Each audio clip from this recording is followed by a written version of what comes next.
राहुल, आणखी एक देशातला मोठा विषय जो आंतरराष्ट्रीय स्तरावरही गाजू शकतो तो म्हणजे भारत पाकिस्तान सामना. 14 सप्टेंबरला आशिया चषक आहे, त्यात भारत विरुद्ध पाकिस्तान हा सामना होतोय.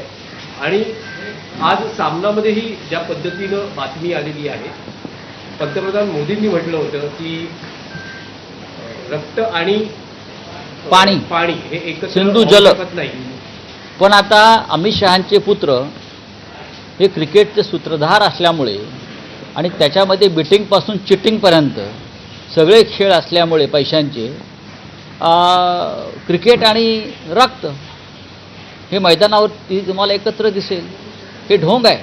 भारतीय जनता पक्षाने त्यांच्या सरकारचं हिंदुत्व आणि राष्ट्रभक्तीचं ढोंग ह्या क्रिकेटच्या सामन्यामध्ये उघडं पडलेलं आहे.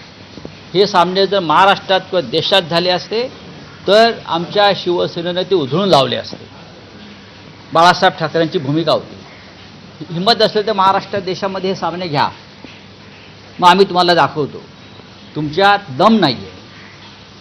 तुम्ही पळवाटा शोधता कारण तुमचे पैसे त्याच्यामध्ये गुंतलेले आहेत.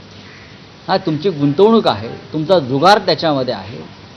खरं म्हणजे जिथे सामने होणार आहेत तिथे जे 26 महिलांचं कुंकू पुसलं त्यांच्या कुटुंबियाने घेऊन जा दाखवायला. आम्ही पाकिस्तानशी कशा प्रकारचं युद्ध करतो मैदानावरती दाखवण्यासाठी घेऊन जा.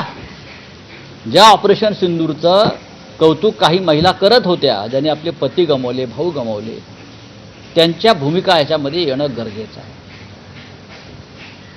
हा भारतीय जनता पक्षाचा हा जो कावा आहे किंवा मोदी यांचं जे ढोंग आहे, हा जो बुरखा आहे, तो फाटलेला आहे याच्यामध्ये पूर्णपणे.